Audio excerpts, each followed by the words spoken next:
नमस्कार। मेरी एक कहानी चैनल पर आपका स्वागत है। आज सुनेंगे मुंशी प्रेमचंद द्वारा लिखी कहानी वैराग्य। मुंशी शालिग्राम बनारस के पुराने रईस थे। जीवन वृत्ति वकालत थी और पैतृक संपत्ति भी अधिक थी।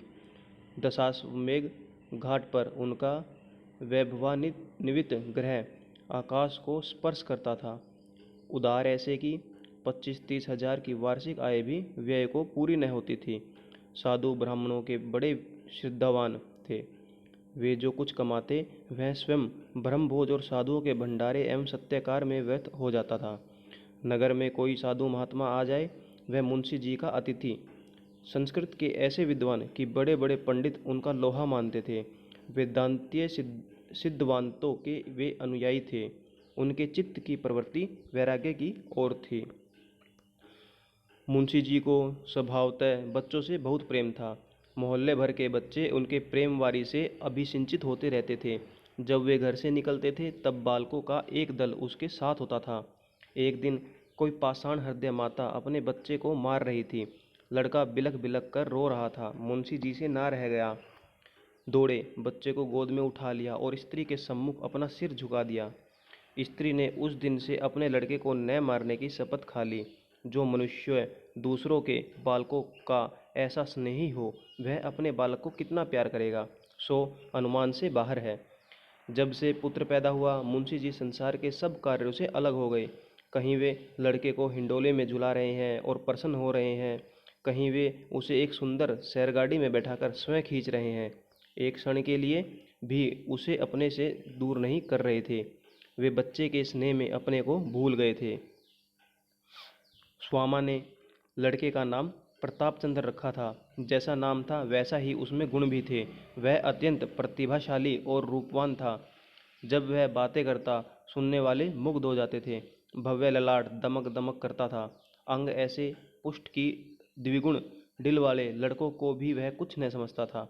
इस अल्पायु ही में उसका मुखमंडल ऐसा दिव्य और ज्ञानमय था कि यदि वह अचानक किसी अपरिचित मनुष्य के सामने आकर खड़ा हो जाता तो वह विस्मय से ताकने लगता था। इस प्रकार हंसते खेलते 6 वर्ष व्यतीत हो गए। आनंद के दिन पवन की भांति सन्न से निकल जाते थे और पता भी नहीं चलता। वे दुर्भाग्य के दिन और विपत्ति की रातें हैं जो काटे नहीं कटती। प्रताप को पैदा हुए अभी कितने दिन हुए। बधाई की मनोहारिणी ध्वनि कानों में गूंज रही थी। 6ठी वर्षगांठ आ पहुंची। 6ठे वर्ष का अंत दुर्दिनों का श्रीगणेश था। मुंशी शालिग्राम का सांसारिक संबंध केवल दिखावटी था। वह निष्काम और निस्संबद्ध जीवन व्यतीत करते थे।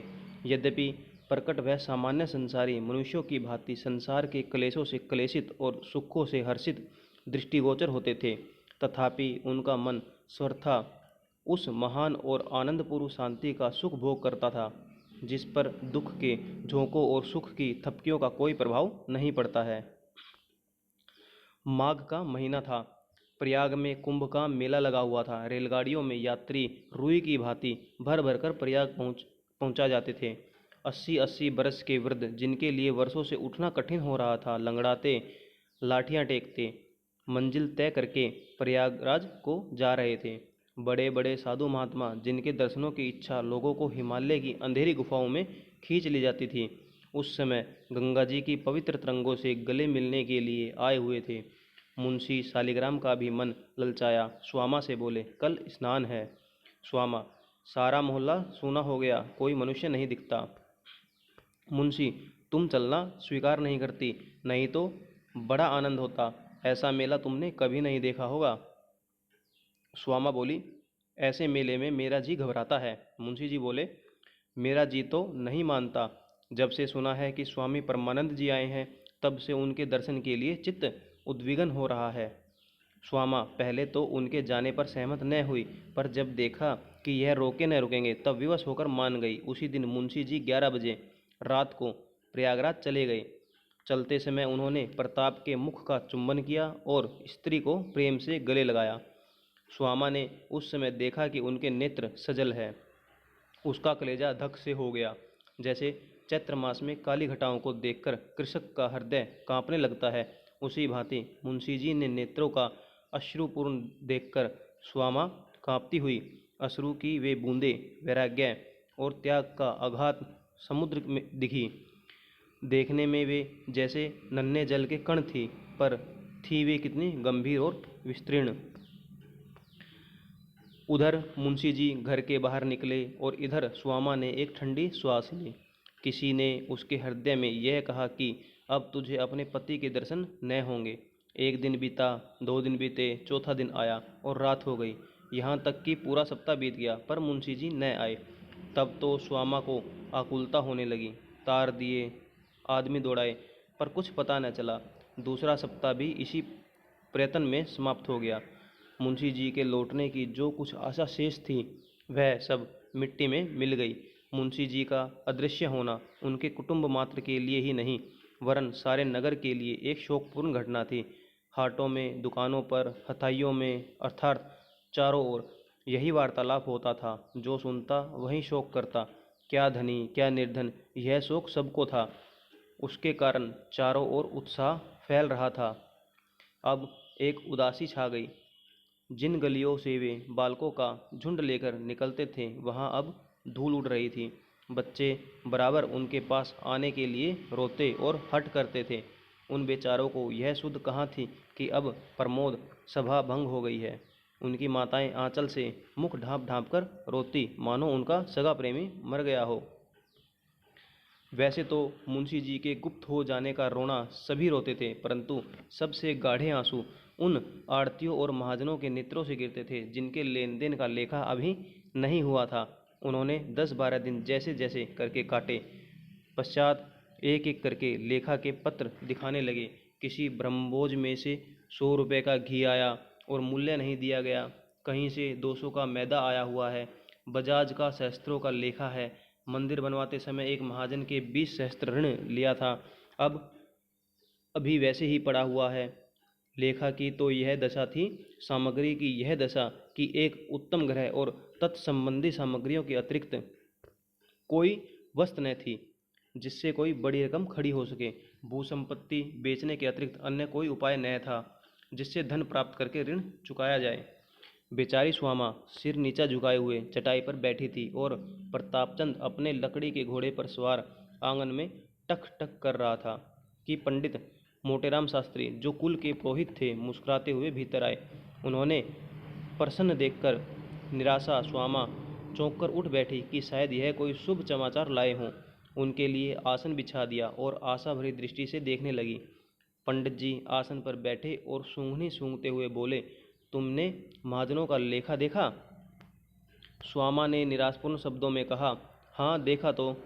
मोटेराम, रकम बड़ी गहरी है। मुंशी जी ने आगा पीछा कुछ न सोचा, अपने यहाँ कुछ हिसाब किताब न रखा। स्वामा, हाँ अब तो यह रकम गहरी है, नहीं तो इतने रुपए क्या एक एक भोज में उठे गए हैं। मोटेराम, सब दिन समान नहीं बीतते। स्वामा, अब तो जो ईश्वर करेगा सो होगा, क्या कर सकती हूँ। मोटेराम, हाँ ईश्वर की इच्छा तो मूल ही है, मगर तुमने भी कुछ सोचा है। स्वामा, हाँ गांव बेच डालूंगी। मोटेराम, राम राम, यह क्या कहती हो? भूमि बिक गई तो फिर बात क्या रह जाएगी। मोटेराम, भला पृथ्वी हाथ से निकल गई तो तुम लोगों का जीवन निर्वाह कैसे होगा। स्वामा, हमारा ईश्वर मालिक है, वही बेड़ा पार करेगा। मोटेराम, यह तो बड़े अफसोस की बात होगी कि ऐसे उपकारी पुरुष के लड़के बाले दुख भोगे। स्वामा, ईश्वर की यही इच्छा है तो किसी का क्या बस। मोटेराम, भला मैं एक युक्ति बता दूं कि सांप भी मर जाए और लाठी भी न टूटे। स्वामा, हाँ बतलाइए, बड़ा उपकार होगा। मोटेराम, पहले तो एक दरख्वास्त लिखवाकर कलेक्टर साहिब को दे दो कि मालगुलारी माफ़ की जाए। बाकी रुपए का बंदोबस्त हमारे ऊपर छोड़ दो, हम जो चाहेंगे करेंगे, परंतु इलाके पर आँच न आने पाएगी। स्वामा, कुछ प्रकट भी तो हो, आप इतने रुपए कहाँ से लाएंगी। मोटेराम, तुम्हारे लिए रुपए की क्या कमी है। मुंशी जी के नाम पर बिना लिखी पढ़ी के 25,000 रुपये का बंदोबस्त हो जाना कोई बड़ी बात नहीं है। सच तो यह है कि रुपया रखा हुआ है, तुम्हारे मुंह से हाँ निकलने की देरी है। स्वामा, नगर के भद्र पुरुषों ने एकत्रित किया होगा। मोटेराम, हाँ बात की बात मैं रुपया एकत्रित हो गया, साहब का इशारा बहुत था। स्वामा, कर मुक्ति के लिए प्रार्थना पत्र मुझसे न लिखवाया जाएगा और मैं अपने स्वामी के नाम ऋण ही लेना चाहती हूँ। मैं सबका एक एक पैसा अपने गांव से ही चुका दूंगी। यह कहकर स्वामा ने रुखाई से मुंह फेर लिया और उसके पीले तथा शोकान्वित बदन पर क्रोध सा छलकने लगा। मोटेराम ने देखा कि बात बिगड़ना चाहती है तो संभल कर बोले, अच्छा, जैसी तुम्हारी इच्छा, इसमें कोई ज़बरदस्ती नहीं है, मगर यदि हमने तुमको किसी प्रकार का दुख उठाते देखा तो उस दिन प्रलय हो जाएगा, बस इतना समझ लो। स्वामा, तो आप क्या चाहते हैं कि मैं अपने पति के नाम पर दूसरों की कृतज्ञता का भार रखूं? मैं इसी घर में जल मरूंगी, अनशन करते करते मर जाऊंगी, पर किसी की उपकृत न बनूंगी। मोटेराम, छी छी, तुम्हारे ऊपर निहोरा कौन कर सकता है? कैसी बात मुख से निकालती है? ऋण लेने में कोई लाज नहीं है। कौन रईस है जिस पर 1,00,000 2,00,000 का ऋण न हो? स्वामा, मुझे विश्वास नहीं होता कि इस ऋण में निहोरा है। मोटेराम, स्वामा, तुम्हारी बुद्धि कहाँ गई? भला सब प्रकार के दुख उठा लोगी, पर क्या तुम्हें इस बालक पर दया नहीं आती? मोटेराम की यह चोट बहुत कड़ी लगी। स्वामा सजलन्यान हो गई। उसने पुत्र की ओर करुणा भरी दृष्टि से देखा। इस बच्चे के लिए मैंने कौन कौन सी तपस्या नहीं की? क्या उसके भाग्य में दुख ही बदा है, जो अमोला जलवायु के प्रखर झोंकों से बचाता जाता था, जिस पर सूर्य की प्रचंड किरणें न पड़ने पाती थी, जो स्नेह सुधा से अभिसिंचित रहता था, क्या वह आज इस जलती हुई धूप और इस आग की लपट में मुरझाएगा? स्वामा कई मिनट तक इसी चिंता में बैठी रही। मोटेराम मन ही मन प्रसन्न हो रहे थे कि अब सफलीभूत हुआ। इतने में स्वामा ने सिर उठाकर कहा, जिसके पिता ने लाखों को जिलाया खिलाया, वह दूसरों का आश्रित नहीं बन सकता। यदि पिता का धर्म उसका सहायक होगा तो स्वयं 10 को खिलाकर खाएगा। लड़के को बुलाते हुए, बेटा तनिक यहाँ आओ, कल से तुम्हारी मिठाई, दूध, घी सब बंद हो जाएगा, रोओगे तो नहीं? यह कहकर उसने बेटे को प्यार से बैठा लिया और उसके गुलाबी गालों का पसीना पोंछकर चुंबन कर लिया। प्रताप, क्या कहा? कल से मिठाई बंद होगी? क्यों, क्या हलवाई की दुकान पर मिठाई नहीं है? स्वामा, मिठाई तो है, पर उसका रुपया कौन देगा? प्रताप, हम बड़े होंगे तो उसको बहुत सा रुपया देंगे। चल, टक टक, देख माँ कैसा तेज घोड़ा है। स्वामा की आंखों में फिर जल भर आया। हाँ हंत, इस सौंदर्य और सुकुमारता की मूर्ति पर अभी से दरिद्रता की आपत्तियां आ जाएगी। नहीं नहीं, मैं स्वयं सब भोग लूँगी, परंतु अपने प्राण प्यारे बच्चे के ऊपर आपत्ति की परछाई तक नहीं न आने दूंगी। माता तो यह सोच रही थी और प्रताप अपने हठी और मुंहजोर घोड़े पर चढ़ने में पूर्ण शक्ति से लीन हो रहा था। बच्चे मन के राजा होते हैं। अभिप्राय यह है कि मोटेराम ने बहुत जाल फैलाया, विविध प्रकार का वाक चातुर्य दिखलाया, परंतु स्वामा ने एक बार नहीं करके हाँ न की। उसकी इस आत्मरक्षा का समाचार जिसने सुना, धन्य धन्य कहा। लोगों के मन में उसकी प्रतिष्ठा दूनी हो गई। उसने वही किया जो ऐसे संतोषपूर्ण और उदार हृदय मनुष्य की स्त्री को करना उचित था। इसके 15वें दिन इलाका नीलाम पर चढ़ा। 50 सहस्त्र रुपये प्राप्त हुए। कुल ऋण चुका दिया गया। घर का अनावश्यक सामान बेच दिया गया। मकान में भी स्वामा ने भीतर से ऊंची ऊंची दीवारें खिंचवा कर 2 अलग अलग खंड कर दिए। एक में आप रहने लगी और दूसरा भाड़े पर उठा दिया। धन्यवाद।